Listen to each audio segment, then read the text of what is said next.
Plug work வந்து நாங்கள் எப்படி எப்படி கட்ட போகிறோம், என்னென்ன மாதிரி கட்ட போகிறோம், அது கட்டுறதால அந்த வர்ற கிரக்கை வந்து நாங்கள் எப்படி ப்ரிவென்ட் பண்ண போகிறோம், அதுக்கு நாங்கள் என்னென்ன வகையான டெக்னிக்ஸை யூஸ் பண்ண போகிறோம்ன்ற சொல்லித்தான் கரைக்க போகிறோம். கல்லை எடுத்து கிட்டத்தட்ட எங்களோட இடுப்பு மட்டம், அதாவது இடுப்பு மட்டத்திலேருந்து நாங்கள் இப்படி சும்மா போட்டோம்னு சொன்னால் அது வந்து உடையக்கூடாது. அதே போல் நீங்கள் சில வீடுகளில் பார்த்துருக்கீங்க, எல்லா இடத்துலையும் வந்து பிறகு வந்து நடுவில்லாம் வந்துருக்கும். அதுக்கான காரணம் வந்து என்னென்னு சொன்னால் சுற்றி ஒரு கிண்டல் வந்து போகாதான். சரியாக வந்து என்ன செய்யணும்னு சொன்னால் இந்த எஜ்ஜிலேயே வந்து நாங்கள் என்ன செய்வோம், கல்லை கட்டிடுவோம். அதாவது இதில் கொழுப்பை பூசிட்டு எஜ்ஜில் கட்டிடுவோம். அப்படி போட்டால் என்ன இஷ்யூன்னு சொன்னால் கட்டாயம் அந்த கோனரில் வந்து கட்டாயம் வந்து கிரக் போகும். உண்மையிலேயே ஸ்ட்ரக்சரல் ஒர்க்லாம் முடிஞ்ச பிறகு, அதாவது குளமெல்லாம் கட்டி ஸ்ட்ரக்சர் மேலே ஸ்லெப்லாம் போட்டு முடிஞ்ச பிறகு தான் நீங்கள் கல்லை கட்டியே தொடங்கணும். அதுதான் உண்மையான பர்ஃபெக்டான இன்ஜினியரிங் மெத்தட் வந்து நாங்கள் சொல்லலாம். விரிவுகள் வந்து இல்லை சுருங்கும் போது அந்த ரெஜிஃபம் வந்து அதுக்கேற்ற மாதிரி ஃப்ளெக்சிபிளாக விட்டு கொடுக்கும். அப்போ அதில் வார அந்த லோடையோ அதில் வார அந்த டென்ஷனை வந்து அவர் வந்து என்ன செய்வார்னு சொன்னால் கீழே வந்து அனுப்ப மாட்டாங்க.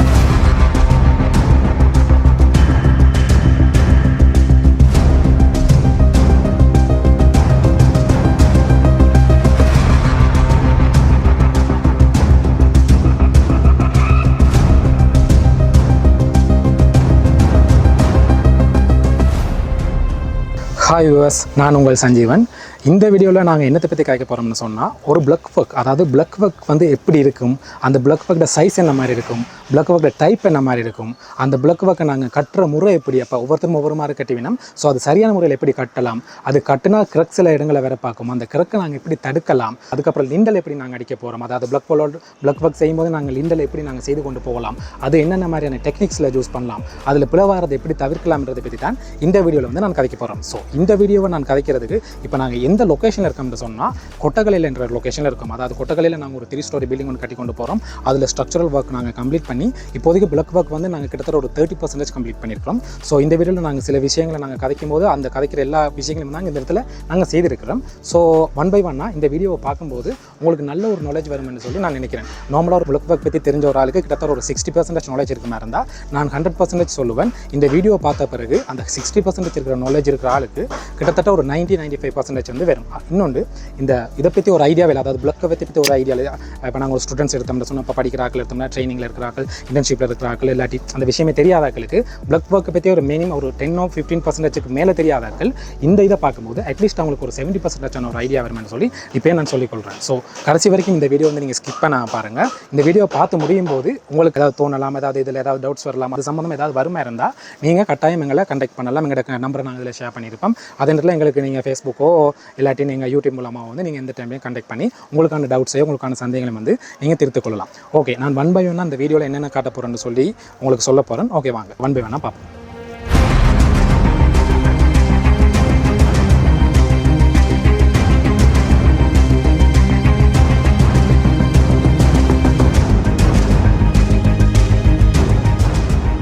ஓகே வியூவர்ஸ், இந்த பிளக் ஒர்க்கை பொறுத்த வரைக்கும் நாங்கள் முதலாவது விஷயம் என்ன தெரிஞ்சுக்கொள்ளணும்னு சொன்னால், இந்த பிளக் ஒர்க்கோட டைப் என்னென்னு சொல்லி.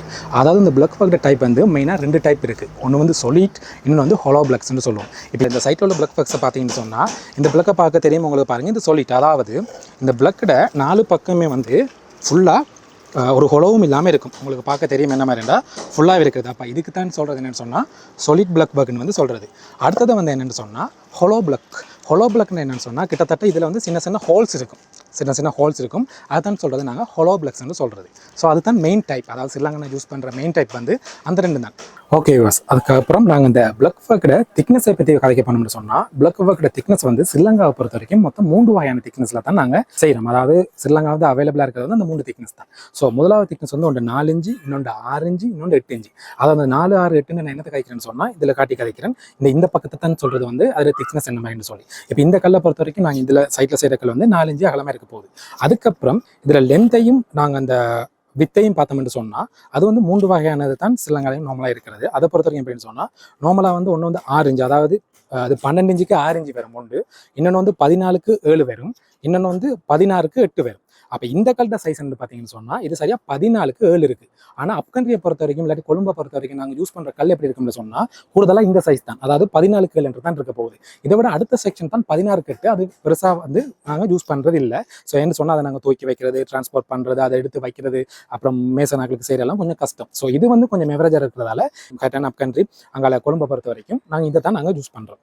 ஓகே, அடுத்து நாங்கள் ஜெஃப்னால என்ன கல்லை யூஸ் பண்ணணும்னு சொன்னால், ஜெஃப்னால நாங்கள் யூஸ் பண்ணுற அந்த கல்லோட சைஸ் வந்து என்னவா இருக்க போகுதுண்டா, அதாவது லென்த் மித்தையும் பார்த்தோம்னு சொன்னால் லென்த் வந்து 12ஆகவும் வித் வந்து 6ஆகவும் தான் இருக்க போகுது. ஆனால் இதே வந்து சில இடங்கள், அதாவது ஜெஃப்னாவது மடமானத்தை பொறுத்த வரைக்கும் சில இடங்களில் 14 யூஸ் பண்ணிக்கணும். ஆனால் அதை யூஸ் பண்ணுறதால எந்த ஒரு எஃபெக்டும் வரதில்லை. ஸோ இதையும் யூஸ் பண்ணுறது வந்து நல்ல, அதாவது நாங்கள் செய்கிற சில சைட்ஸில் வந்து அந்த கல்லை விட இந்த கல்லை தான் நாங்கள் வேறையாக நாங்கள் யூஸ் பண்ணுறோம்.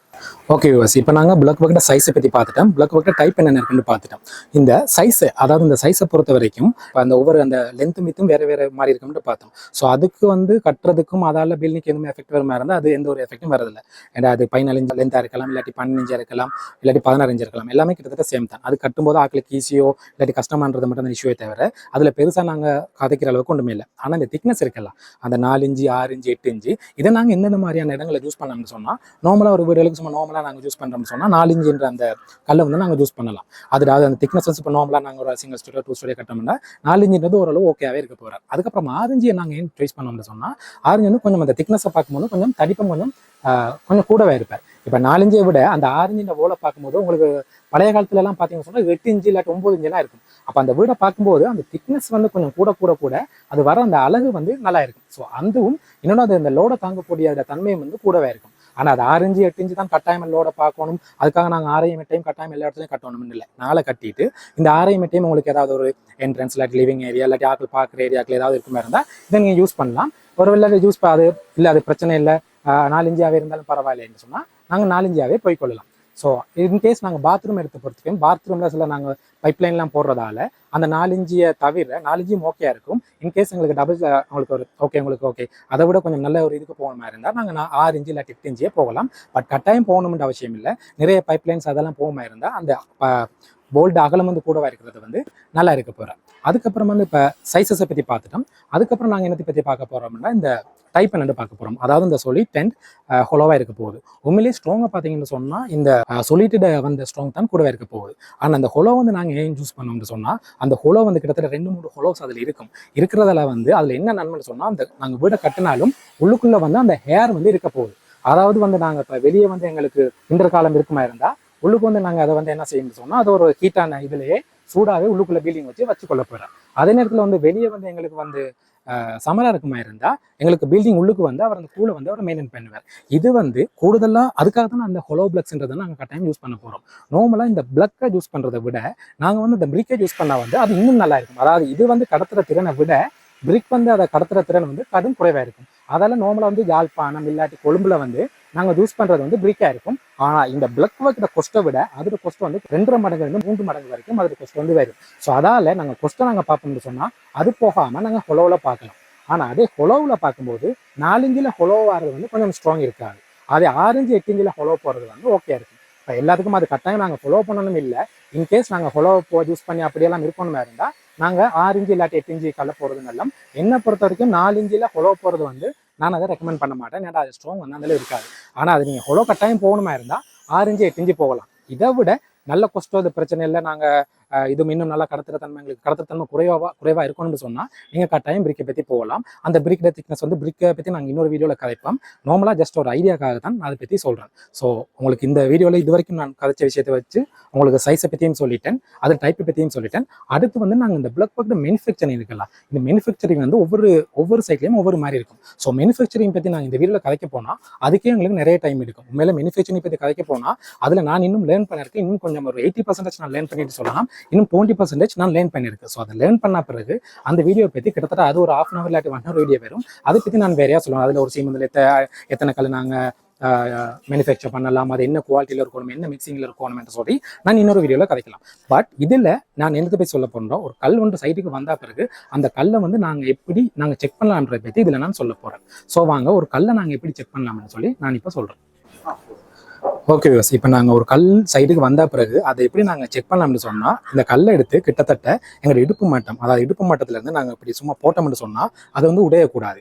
அப்படியே இருந்தால் தான் அது வந்து நல்ல கல்னு சொல்லலாம். அதை நீங்கள் போட்ட பிறகு அது உடையுமா இருந்தால் அதோட மேனுஃபேக்சரிங்கில் வந்து டிஃபெக்ட் இருக்குன்னு தான் சொல்லலாம். இப்போ பாருங்கள், நான் இந்த கல்லை எடுக்கிறேன். இந்த கல்லை எடுத்து கிட்டத்தட்ட நீங்கள் இவ்வளோ ஒரு இடுப்பு மட்டத்தில் வச்சுக்கொண்டு கிட்டத்தட்ட இப்படி வச்சுட்டு இப்படி சும்மா போட்டிங்கன்னு சொன்னால் அதை அப்படியே உடையக்கூடாது. இப்போ அதே கல் எடுத்து நாங்கள் சும்மா இப்படி வச்சுக்கொண்டு இப்படி பார்த்துக்கொண்டு இப்படி போட்டாலும் அது வந்து உடையக்கூடாது.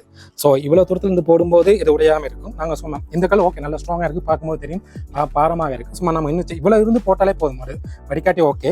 இப்போ இவ்வளோ தூரத்துல இருந்து போட்டாலும் இந்த கல் உடையாது, நல்லா தான் இருக்குது. இந்த மண் கொஞ்சம் லூஸாக இருக்கிறதால நான் கொஞ்சம் இப்படி கொஞ்சம் மேலேருந்து போட்டாலும் இப்போ பார்த்தீங்கன்னா இருக்கு. அதே வந்து இந்த லொக்கேஷனை விட இன்னொரு லொக்கேஷனில் போய் ஒரு லொக்கேஷன் இருக்குன்னு சொன்னால் இந்த கல்லை இப்படி எடுத்துக்கொண்டு இதில் இருந்து இப்படி போனால் பார்க்கவே தெரியும். இப்போ நாங்கள் சும்மா ஒரு செக்குக்கு இதே காலம் நான் கான்கிரீட்டில் போட்டு பார்ப்போம், அது சொர உடையும். அந்த இதை வந்து கீழே டைப்பிங் மட்டும் போட்டுருக்கு பார்ப்போம் என்ன மாதிரி வருதுன்னு சொல்லி. அது ஷார்ட் உடையத்தான் வந்து சொல்லி. ஓகே இப்போ பார்த்தீங்கன்னா சொன்னால் கான்கிரீட்டில் போட்டால் அது கட்டாயம் உடையத்தான் செய்யும். ஸோ நாங்கள் ஒரு டபுள் செக்காக போட்டோம். நாங்கள் அப்போ சில பேர் பார்ப்போம் நம்ம அதை கல்லை கொண்டு போய் வேறு எங்கேயாவது இந்த பெரிய பெரிய கான்கிரீட் மேலேயோ அதுக்கப்புறம் எங்கேயாவது ரோட் மேலேயோ அப்படி போட்டால் அது கட்டாயம் உடையும். ஒரு கெட்டித்தரையில் நாங்கள் இதை போட்டோம்னு சொன்னால் இடுப்பளவு வந்து போட்டோம்னு சொன்னால் அந்த கல் உடையாட்டி உண்மையிலே அந்த கல் வந்து நீங்கள் யூஸ் பண்ணக்கூடிய மாதிரி தான் இருக்கும். அதே விஷயத்தில் இன்னொன்று என்னென்னு சொன்னால் இப்போ நார்மலாக அந்த கல் வந்து வந்துட்டு சைடுக்கு வந்துட்டு இந்த கல்லை நாங்கள் யூஸ் பண்ண போகிறோம்னா கட்டாயம் ஜாழ்ப்பாணம் அந்த மாதிரி வெயிலான இடங்களை பொறுத்த வரைக்கும் எப்படி நாங்கள் யூஸ் பண்ணணும்னு சொன்னால் அதை ஜெஃப்னா கொழும்பை பொறுத்த வரைக்கும் கல் வந்து கிட்டத்தட்ட ஒரு 4 நாளாவது காஞ்சிருக்கணும். அதாவது கல்லை நாங்கள் எடுக்கிறோம் மேனுஃபேக்சர் பண்ணி அடுத்த நாள் அடுக்கலாம். ஒரு 4 நாள் இருந்தால் தான் அந்த கல் எடுத்து நாங்கள் யூஸ் பண்ணலாம். அதே இது அப்கண்ட்ரியை பொறுத்த வரைக்கும் அந்த கல் வந்து கிட்டத்தட்ட ஒரு 7 நாளாவது அந்த கல்லை நாங்கள் கட்டாமல் இருக்கணும். அப்போ தான் அந்த கல்ல அந்த ஸ்ட்ரென்த் வந்து கூடவே இருக்கும். அதுக்கப்புறம் நீங்கள் டெஸ்ட் பண்ணி பார்த்துட்டு போகலாம். இப்போ கல் நாங்கள் மேனுஃபேக்சர் பண்ணி அடுத்த நாளே கொண்டு போயிட்டு உடைச்சிங்களோ இல்லை 2 நாளில் போட்டிங்கன்னா சொன்னால் அது கட்டாயம் உடையத்தான் பார்க்கும். அதுக்கான கியூரிங்கையும் கியூரிங்கை நாங்கள் சரியாக கொடுப்போமா இருந்தால் கட்டாயம் வந்து அந்த கல்லுக்கான ஸ்ட்ரென்த் வந்து கூட தான் இருக்க போகுது. இந்த கியூரிங் இருக்கலாம். இந்த கியூரிங் வந்து என்னன்னு சொன்னால் நாங்கள் கல்லுக்கு வந்து தண்ணியை ஊற்றணும். ஜெஃப்னா கொழும்பை பொறுத்த வரைக்கும் சைட்டுக்கு கல் வந்துட்டு வந்த பிறகு நாங்கள் என்ன செய்யணும்னு சொன்னால் கட்டாயம் ஒரு 5 நாள்லேருந்து 7 நாள் வரைக்கும் கட்டாயம் நாங்கள் கியூரிங் பண்ணி தான் ஆக வேணும். அந்த கியூரிங் பண்ணால் தான் அந்த கல்லுக்கான ஸ்ட்ரென்த் வந்து கட்டாயம் கூட போகுது. இதே நீங்கள் அப்கண்ட்ரியை பொறுத்த வரைக்கும் நாங்கள் ஒரு 4 இல்லாட்டி 5 நாள் வந்து அதை கியூரிங் பண்ணாலே போதும். ஏன்னா நார்மலாகவே அப்கண்ட்ரியில் வந்து அந்த வெதர் கண்டிஷன் வந்து ஓகே தான் இருக்க போகிறோம். ஆனால் நீங்கள் யூஸ் பண்ணும்போது அது காயிரத்தன்மை வந்து குறைவாக இருக்கிறதால கட்டாயம் ஒரு 7 நாளைக்கு மேலே, அதாவது 7லேருந்து ஒரு 8 நாளைக்கு மேலே நீங்கள் ஒரு கல்லை நீங்கள் கட்ட தொடங்குவீங்களா இருந்தால் அது நல்ல ஸ்ட்ரென்த்தாகவே இருக்கும். நார்மலாக பார்க்கும்போது இது ஒரு ஜஸ்ட் பேசிக் தான். பட் நீங்கள் பார்க்கும்போது அந்த கல்லை எடுத்து பார்க்கும்போது ஒரு எக்ஸ்பீரியன்ஸ் ஒன்றவர்களுக்கு தெரியும் இந்த கல்லை கட்டலாமா இல்லையான்னு சொல்லி. ஸோ ஓவரால் எப்படி பார்த்தாலும் அந்த 5 to 8 டேஸுக்குள்ள வந்து ஒரு கல்லை கட்டும்போது அந்த கல்லுக்கான ஸ்ட்ரென்த் வந்து நல்லா கூடவே இருக்க போகுது. அதுக்கப்புறம் இதில் கல்லோட மிக்சிங்கை பற்றி நான் அடுத்த வீட்டில் கைக்கு போனால் இந்த கல்லோட ஃபினிஷிங் வந்து கிட்டத்தட்ட நல்லா இருக்கணும். இப்போ எங்கட கல்லை பார்த்தீங்கன்னு சொன்னால் அது பார்க்கும்போது நார்மலாக இருக்கிற கல்லை விட இது வந்து ஃபினிஷிங் கல்லை தான். நீங்கள் பார்க்கும்போது அது மிக்சிங் வந்து நல்லாவே இருக்குது. ஸோ இந்த மிக்சிங் இந்த ஃபினிஷிங் கல்லை நீங்கள் யூஸ் பண்ணும்போது உங்களுக்கு போகிற அந்த பிளாஸ்டரிங் வாசி வந்து கூடுதலாக போகாது. அது வந்து குறைவாக சரியாக அரைஞ்சிருந்து 3 இன்ச்சுக்குள்ள வரதால அந்த பக்கமும் எங்களால் வந்து இந்த கொஸ்ட்டை சேவ் பண்ணிக்கொள்ள முடியும். ஓகே வியூவர்ஸ், இப்போ நாங்கள் இந்த பிளக் ஒர்க் வந்து நாங்கள் எப்படி கட்ட போகிறோம், என்னென்ன மாதிரி கட்ட போகிறோம், அது கட்டுறதால அந்த வர்ற கிரக்கை வந்து நாங்கள் எப்படி ப்ரிவென்ட் பண்ண போகிறோம், அதுக்கு நாங்கள் என்னென்ன வகையான டெக்னிக்ஸை யூஸ் பண்ண போகிறோம்ன்ற சொல்லித்தான் கிடைக்க போகிறோம். முதலாவது வந்து என்னென்னு சொன்னால் இந்த பிளக் ஒர்க் கட்டும்போது பாருங்கள், இந்த பிளக் ஒர்க்கோட இந்த லைன் இருக்குல்ல அதெல்லாமே கிட்டத்தட்ட ஒரே லைனாக இருக்கும். அதே நேரத்தில் ஒரு இதில் நாங்கள் வைக்கிற அந்த அளவு வந்து சரியான அளவுன்னு சொன்னால் கிட்டத்தட்ட 25 to 30 மில்லி வரைக்கும் போகலாம். ஸோ எங்களோட ஒர்க்கை பார்த்தீங்கன்னு சொன்னால் எப்படி இருக்குன்னு பார்க்க தெரியுமா, இந்த சைஸ் எப்படி இருக்குன்னு பார்க்க தெரியும், அந்த ஒரு கல்லை விட்டு ஒரு கல் எப்படி அடிக்கிறதுக்குன்னு பார்க்குறது தெரியும். ஸோ அது எல்லாமே ஒரு நேர் லைனாக இருக்கணும். எல்லாத்துலேயுமே இந்த இந்த சாந்து பூசுகிற அந்த திக்னஸ் இருக்கலாம், அது வந்து 40, 50 இல்லாட்டி அந்த சும்மா போட்டது சும்மா அப்புறம் மாதிரி அப்படிலாம் பார்க்கும்போது நீங்கள் பார்க்குறதுக்கும் வடிவாக இருக்காது. இன்னொன்று வந்து அதால் வந்து இன்னொரு பக்கம் வந்து கொஸ்டியூம் வேஸ்டேஜ் ஆகும். ஸோ கட்டாயம் நாங்கள் வந்து இந்த பிளக் வந்து கட்டும்போது கட்டாயம் சரியாக நூல் அடித்து நாங்கள் கட்டி அந்த சாந்தோட வாசி வந்து கிட்டத்தட்ட 25-30 வரைக்கும் பாதிப்பாமல் இருந்தால் அந்த ஒர்க் பார்க்க ஆசையாகவும் இருக்கும். இன்னொன்று எங்களுக்கு போகிற அந்த கொஸ்டையும் வந்து நாங்கள் குறைச்சி கொள்ளலாம். ஓகே, இப்போ அடுத்த விஷயம் என்னென்னு சொன்னால் நாங்கள் கட்டாயம் ஒரு பிளக் ஒர்க் கட்டும்போது நாங்கள் விண்டோ வைக்கிற இடங்கள் இருக்கலாம். விண்டோ வைக்கிற இடத்துல நீங்கள் பார்த்துருப்பீங்க, கட்டாயம் வந்து அந்த விண்டோக்கு கீழே, அதாவது இந்த மாதிரி இடங்கள் வந்து கட்டாயம் வந்து ஒரு கிரக் ஒன்று போகும். நாங்கள் வீடு கட்டி ஒரு 2, 3, 4 மாதத்துக்கு பிறகு கிரக் ஒன்று போகும். அந்த கிரக்கை நாங்கள் ப்ரிவென்ட் பண்ணுறதுக்கு என்ன செய்யணும்னு சொன்னால் கட்டாயம் இதுக்கு பேர் சொல்கிறது என்னன்னு சொன்னால் சில்க் கான்கிரீட்னு சொல்கிறேன். இது கிட்டத்தட்ட ஒரு 2 இன்ச்சு இல்லாட்டி 3 இன்ச்சு இல்லாட்டி 4 இன்ச்சு மாதிரி அதுக்கேற்ற மாதிரி போடும். மினிமம் 2 inches போட்டாலே போதும். அந்த சைஸுக்கு ஏற்ற மாதிரி நாங்கள் கிட்டத்தட்ட மாற்றிக்கொள்ளலாம். பார்க்கும்போது பார்த்தீங்கன்னு சொன்னால் இந்த கான்கிரீட் வந்து இப்படி போட்டோம்னு சொன்னால் இதுக்கு மேலே நாங்கள் நிலையை வைக்கும்போது அந்த விண்டோ ஃப்ரேமை வைக்கும்போது எந்த ஒரு கிரக்குமே வந்து கீழே போகாது. அதே நேரத்தில் வந்து இந்த விண்டோ வந்து இந்த இடத்துல தான் முடியுது அப்படின்னு சொன்னோம். இப்போ விண்டோட சைஸ் வந்து நாங்கள் 4 அடி என்றா சரியாக அந்த 4 அடிக்கு நாங்கள் வைக்கக்கூடாது. அட்லீஸ்ட் ஒரு 3 இன்ச்சோ இல்லாட்டி 4 இன்ச்சோ இல்லாட்டி 5 இன்ச்சோ வந்து கொஞ்சம் தள்ளி, அதாவது அந்த விண்டோ முடிகிற இடத்துல இருந்து தள்ளி இருக்கணும். அப்போ தான் அந்த கோனரில் போகிற கிரக் வந்து முடிஞ்ச அளவு போகாமல் இருக்கும். இப்போ சில பேர் இதை வைக்கிறேன்னு சொல்லிட்டு அந்த விண்டோ முடிகிற இடத்துலேயே போட்டுருவாங்க. அப்போ போட்ட பிறகு என்ன செய்யணும்னு சொன்னால் இதில் கிரக் இல்லாட்டி இந்த அதுக்குள்ள வர அந்த லோடால இந்த கோனரில் போகிறதுக்கான சான்சஸ் இருக்குது. நீங்கள் நிறைய வீடியோ பார்த்துருப்பீங்க. ஸோ அதில் என்ன மாதிரி இருந்துருக்குன்னு பார்த்துருப்பீங்க. ஸோ நாங்கள் எங்களால் முடியுமா இருந்தால் அந்த மாதிரியான கிரக்ஸ் அந்த வீடியோவில் அட்டாச் பண்ணி விடுறோம். இல்லாட்டி நீங்கள் ஜஸ்ட் நீங்கள் பார்ப்பீங்களா இருந்தால் இல்லை நீங்கள் நெட்டில் சர்ச் பண்ணி பார்ப்பீங்களா இருந்தால் அந்த இதில் வர கிரக் எப்படி இருக்குன்னு சொல்லி நீங்கள் அனலைஸ் பண்ணி கொள்ளலாம். அடுத்த முக்கியமான விஷயம் என்னன்னு சொன்னால், இந்த பிளக் ஒர்க் கட்டும்போது நாங்கள் கட்டாயம் இந்த விண்டோ வார இடங்கள் இல்லாட்டி கதவு வார இடங்கள் இருக்குல்ல, அதை வந்து ஃப்ரேம் வந்து நீங்கள் நிறைய இடங்களில் பார்த்துருப்பீங்க. அந்த ஃப்ரேமை வந்து முதலே வச்சுட்டு அதுக்கு மேலே ஒரு சின்ன கான்கிரீட் ஒன்று போட்டு அதுக்கு மேலே பிளக் ஒர்க் வந்து கட்டிட்டு போவாங்க. அது உண்மையிலே வந்து ஒரு சரியான மெத்தட் இல்லை. அதுக்கு வந்து ஏன் செய்கிறேன்னு சொன்னால், எங்களுக்கு நில சைஸ் எங்களுக்கு சரியாக அதுக்கேற்ற மாதிரி எங்களுக்கு கதவுல ஜன்னலையும் சரியாக எங்களுக்கு முதலே மார்க் பண்ண எல்லாம் இருக்கும்.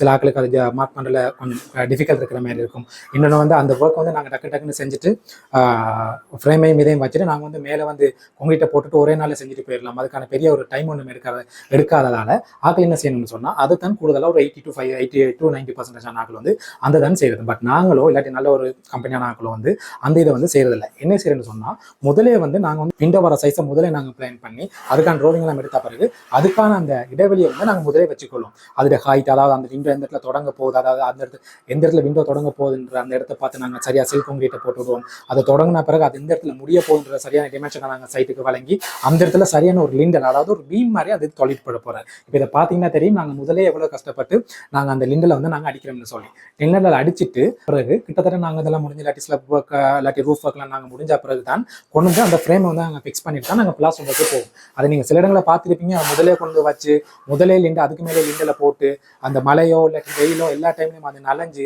இப்படிலாம் ஃபுல்லாக கட்டி முடிச்சு திருப்பி வந்து பார்க்கும்போது அந்த நிலை வந்து நாங்கள் எடுக்கவே இல்லாதன்ற அளவுக்கு போயிடும். அதுக்கப்புறம் அது நல்லா வேடிக்கை பார்க்கும். இப்போ யாழ்ப்பாண பக்கமும் அது கட்டாயம் செய்யவே கூடாது. கண்டி பக்கம் செஞ்சோம்னு சொன்னால் கட்டாயம் அது வந்து என்ன மழையில நனைஞ்சு அதை வந்து அதை அப்படியே எடுக்க இல்லாத நிலைமைக்கு வந்து போயிடும். ஸோ கட்டாயம் சரியான மெத்தட் நீங்கள் அகில இலங்கையில் எந்த இடத்துல செஞ்சாலும் பரவாயில்ல, பிளக் ஒர்க் ஒன்று கட்டும்போது சரியாக அதுக்கான டிமென்ஷனை நீங்கள் சரியாக கல்குலேட் பண்ணி அந்த டிமென்ஷனை நீங்கள் சரியாக விட்டு அதுக்கான சில் கான்கிரீட்டையும் அதுக்கான லிண்டலையும் போடுவீங்களா இருந்தால் உங்களோட ஒர்க்கும் பார்க்க ஆசையாக இருக்கும். இன்னொன்று பிறகு வந்து ஃப்ரேம் நீங்கள் கடைசியில் ஆர்டர் பண்ணி கொண்டு வச்சுட்டு பிளாஸ்டர் போடும்போது அதுவும் ஒரு நல்ல ஒர்க் ஆகும். அதுக்கு கொஞ்சம் நல்ல டியூரபிலிட்டியான ஒரு இதாக வந்து நாங்கள் வந்து இருக்க போகுது. இப்போ நார்மலாக பார்த்தீங்கன்னு சொன்னால் இந்த ஒர்க் வந்து நாங்கள் செய்கிறது கஷ்டம். பாருங்கள், செய்கிறதுக்கு மற்ற ஒர்க்கும் இருக்கும். கிட்டத்தட்ட மற்ற ஒர்க் செய்கிற வேலையை விட இந்த வேலை செய்யும் போது அது ஒரு நாள் முடிப்போம்னு சொன்னால் இந்த ஒர்க் ஒரு டபுள் மடங்கு இல்லாட்டி ட்ரிபிள் மடங்காக வந்து கட்டாயம் வந்து போகுது. அப்போ இந்த நாங்கள் செஞ்சிருக்கிற எல்லா இடத்துக்குமே வந்து இந்த லிண்டலை வந்து நாங்கள் முதலே பிளான் பண்ணி போட்டுக்கொள்வோம். அதே நேரத்தில் இந்த லிண்டல் வந்து இப்போ மேலே ரூஃப் வந்து வராட்டி முடிஞ்சளவு லிண்டலை வந்து நாங்கள் சுற்றி வர கொண்டு போகிறது வந்து அந்த வீட்டில் இருந்து வர கிரக் வந்து தடுக்காது. இப்போ இன்டர்னல் போர்டில் வந்து நீங்கள் கட்டாயம் லிண்டல் வந்து சுற்றி வர கொண்டு போகணுன்ற அவசியம் இல்லை. அதாவது ஒரு ஸ்லப் போட்டிருக்க வீட்லையும் நீங்கள் சுற்றி வர கொண்டு போகணுன்ற அவசியம் இல்லை. ஆனால் நீங்கள் மேலே அது ரூஃபில் தான் நீங்கள் கம்ப்ளீட் பண்ண போறீங்களா இருந்தால் அந்த வர்ற லோடை வந்து தாங்கிக் கொள்றதுக்காக அட்லீஸ்ட் ஒரு 8 feet இல்லாட்டி 9 feet வந்து இல்லாட்டி லிண்டல் சைஸ்ல வந்து சுற்றி வர ஒரு லிண்டல் போகும்போது மேலிருந்து வர அந்த லோட் வந்து கீழே கடத்தப்படாமல் இருக்கிறதுக்காக வந்து அந்த லிண்டலை நாங்கள் போட்டு விடலாம். இப்போ இது ஏற்கனவே ஒரு ஸ்லப்பான ஃபேஸ் பண்ணப்பட்ட இடம். இதில் வந்து நாங்கள் இதுக்குமே வந்து சின்ன சின்ன இடங்கள் இருக்கிறதால முடிஞ்ச அளவு நாங்கள் வந்து இதை வந்து நாங்கள் போட்டு தான் இருக்கிறோம். இப்போ இதுக்கு மேலே ஒரு வார ஸ்டோரிக்கு வந்து ரூஃபில் கம்ப்ளீட் பண்ணியிருக்கிறதால அந்த இடத்துல வந்து நாங்கள் சுற்றி வர அந்த லிண்டலை போடும்போது இந்த பில்டிங் ஸ்ட்ராங் வந்து நல்லாவும் இருக்கும். அதே நேரத்தில் வாடுற கிரக்கை வந்து இதை கீழே வந்து தள்ள விடாது. அதே இடத்துல நீங்கள் சில வீடுகளை பார்த்துருப்பீங்க, எல்லா இடத்துலையும் வந்து கிரக் வந்து நடுவுலாம் வந்திருக்கும். அதுக்கான காரணம் வந்து என்னன்னு சொன்னால் சுற்றி ஒரு லிண்டல் வந்து போகாதான். ஸோ கட்டாயம் வந்து ஒரு பிளக் ஒர்க் கட்டும் போது இந்த லிண்டல்ன்றதை ஒரு கிட்டத்தட்ட ஒரு 6 இன்ச்சிலிருந்து 8 இன்ச்சு வரைக்கும் இல்லாட்டி மினிமம் ஒரு 5 இன்ச்சியாவது நீங்கள் கட்டாயம் இந்த லிண்டலை வந்து நீங்கள் கட்டாயம் போட்டு தான் ஆகணும்.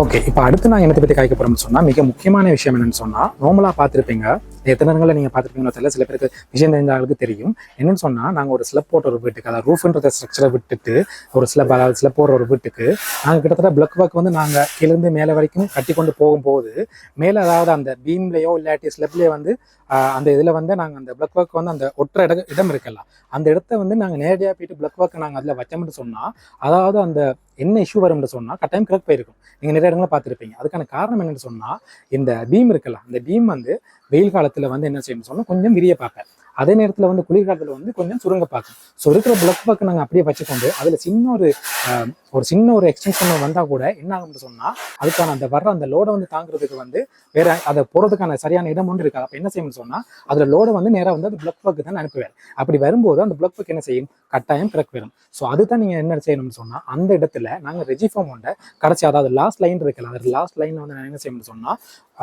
அந்த ஸ்லப்லையோ இல்லாட்டி பீம்லையோ முட்டுற அந்த இடத்துல ஒரு ரெஜிஃபார்மை வந்து கொழுப்பு வச்சு நாங்கள் ஒட்டி விடுவோம். ஒட்டினா பிறகு என்ன செய்யணும்னு சொன்னால் ஒரு அரஞ்சு ரெஜிஃபம் வந்து ஓகே இருக்கும். ஒரு 4 இன்ச்சு கல்லண்டா 4 இன்ச்சுக்கே நாங்கள் ஒட்டினோம்னு சொன்னால் ஓகே இருக்கும் திக்னஸ். அதாவது 6 இன்ச்சு கல்லண்டா 6 இன்ச்சுக்கு வந்து நாங்கள் ஒட்டினோம்னா நல்லா இருக்கும்.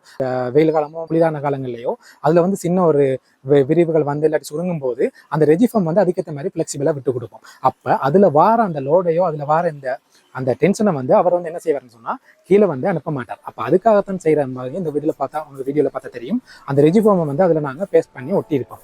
அடுத்து என்னென்னு சொன்னால் அதில் வந்து ஒட்டும்போது இதுக்கான சும்மா ஒரு எக்ஸாம்பிளாக பார்த்தோம்னு சொன்னால் என்ன செய்ய போகிறோம்னு சொன்னால் ஒரு தண்டவாளத்தில் நீங்கள் பார்த்துருப்பீங்க ஒவ்வொரு இடத்துக்கு வந்து ஒரு சின்ன கேப் இருக்கும். அதுக்கான காரணமும் அதை வந்து இந்த சுருங்கி விரிகிற அந்த காரணத்தை அதை வந்து அதுக்கேற்ற மாதிரி அதை ஃப்ளெக்சிபிளாக விட்டு கொடுக்கறதுக்காக வந்து அந்த தண்டவாளத்தில் வந்து அந்த சின்ன இடைவெளி நாங்கள் விடுவோம். அதே இடைவெளியை தான் நாங்கள் இங்கே பிளக் ஒர்க்குக்கும் பீமுக்கும் வந்து அந்த ரெஜிஃபார்ம் மூலமாக நாங்கள் அதை ஃபில்அப் பண்ணி இருக்கிறோம்.